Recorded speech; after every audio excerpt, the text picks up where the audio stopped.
Welcome to the Banker Lamp. Please enjoy the video. You start by locking down what you can. Enable IBIS or OIS and set a conservative shutter like 1/51/100 to minimize motion blur.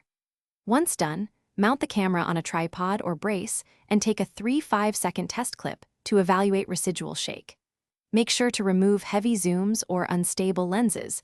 They amplify micro jitters. You'll learn quickly whether software or hardware must handle the rest, and you've already removed the easiest sources of movement. You now refine control with active stabilization. Balance a gimbal precisely to prevent pendulum wobble and calibrate motor power for your camera weight.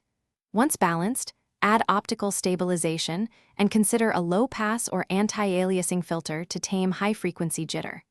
Make sure to record at 60 to 120 FPS when possible. It lets you slow footage smoothly without exaggerating shake. Keep movements deliberate, smooth. Steady pans and controlled steps reduce correction workload in post and preserve natural motion. You finish by cleaning the clip in software. Apply optical flow or warp stabilizer and start with a 10-30% crop while dialing smoothness to avoid wobble artifacts. Once done, enable rolling shutter correction if lines tilt during motion and preview at 100% to catch distortion. Make sure to render short test segments before doing the whole project.